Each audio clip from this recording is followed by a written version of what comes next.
What do we have here? I see you. I think a lot of people having a great time. That's what I see. So, I know many of you traveled from all over the world, country, driven in, saved, done a tremendous amount of labor and sacrifice to make it here with us today. So for that, we thank you. And we thank you because you really, really had to pull some strings to make it happen to be here today. This almost didn't happen, folks. She is really, truly here because of her commitment and her desire to be here with you today. So for that, Priyanka, welcome to BeautyCon. Thank you so much. This is a absolute bucket list dream come true for me. Oh, you're too kind. I admire you so very much. You're very, very lovely. Thanks so much. Thanks, girl. Okay. So, who's hyped? You guys ready? Okay. Ooh, look at my parents right there. They're all excited. Okay. Priyanka, you are a global icon. You have a career spanning over 20 years, multiple continents, multiple industries. You have over 100 million followers. Authentic followers, I will also say. Real followers, global followers. And people all over the world look to you for inspiration. You're the first South Asian woman to be a star of a US TV network. But after our conversation the other day, I realized I think America is just getting to know you. So the question for everyone who's here is, who is Priyanka? Who are you? I think I'm kind of trying to figure that out myself. And I think it's okay not to know. We spend our entire lives trying to figure out who we really are, and then we change. And then we figure it out, and then we change again. And I think that's the most constant, right? I'm constantly changing, constantly evolving, and I'm hoping that everyone's still curious about me as I keep doing that. So we're all very curious. I think we're all very curious. And I think kudos to you for taking on, I think one of the scariest things for me is the moment you stop growing and changing and evolving and ingesting information.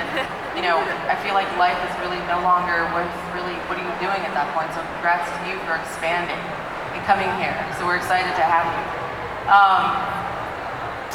I meet and work with a lot of very high profile people in entertainment and beauty. And one of the things I notice is the lack of female leadership in the executive chair, in the executive seat, in the chairman, the board. And the reason I really was intrigued about you was that I met you through your manager, Anjula, who is a powerhouse. And I was wondering, you surround yourself with women, you invest in women, you are expanding your portfolio in female-founded companies. Tell me, you mentioned something the other day that when women are pitted against each other in any industry, that everyone loses. And so that's such a wise and evolved way to think about things. Tell me how you've come to realize that at such a young age. Well, a couple of things. I have a hypothesis. So I feel like I've had so many times whenever I'm doing interviews, people always ask me that, oh, you're doing a movie with, a female co-actor. Did you guys get along? Were there cat fights? But when it comes to boys, they say, oh my gosh, that looks like a bromance and everyone got on so well. So I feel like over time, because women had the lack of opportunity, we were pitted against each other because there were only like 5 opportunities, like 5 places a woman could be hired, and so we were elbowing each other out to get to that one spot. So the crux of the problem is the lack of opportunity for females. And the more opportunity we create for each other, the more sisterhood will grow. We're 50% of the world's population. That's right. We need to be represented in every field like that. We need to be empowered by each other, by the people who are in positions of power, by putting us in positions of power. So I realized many years ago that the more I champion women in my own small way, maybe I'll be able to create a world around me at least where, women run the show, because we kind of do it really well. We just aren't given the opportunity enough. Yes! Good. It seems like everyone agrees. I'm glad you guys agree.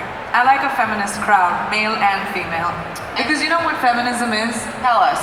Feminism is when you fight for the equality of everyone, not just women. I agree. I think that, no, that doesn't get a little bit of a clap. That's everyone. No. That's including animals, that's including everything, right? It's doing right. And I think that what the feminine energy in business brings to the conversation is we do have an innate ability to make, I think, really amazing choices if given the opportunity. And so that is so much about what BeautyCon is about, because this industry is on its way to becoming a $700 billion industry worldwide. This is huge. The economic power in this room is massive. And so the inspiration for us was, when you take active, engaged consumers, who are a lot of women and people of color and minorities, different ethnicities, and you provide education and optionality, I think what BeautyCon is really focused on is the merging between economic consumption of product and consumer goods, but the discipline of meaning and cause and leaving sort of a legacy behind that we're not going to be ashamed of, right? And so I know we share that same DNA. Women are statistically, based on the data, working twice as hard as their counterparts to earn the same dollar. And this is an issue for me that everyone knows I'm very passionate about. And women of color are working 3 times as hard. Why is it that you think we're held to such higher standards? And what are those standards we're held to? So every generation of women somehow has to fight for the right of empowerment for the next generation of women. How many of you drive? Do you remember there was a time when women couldn't? Today, we don't even think about it because those women fought for us. So how many of us vote as females? Put your hands up.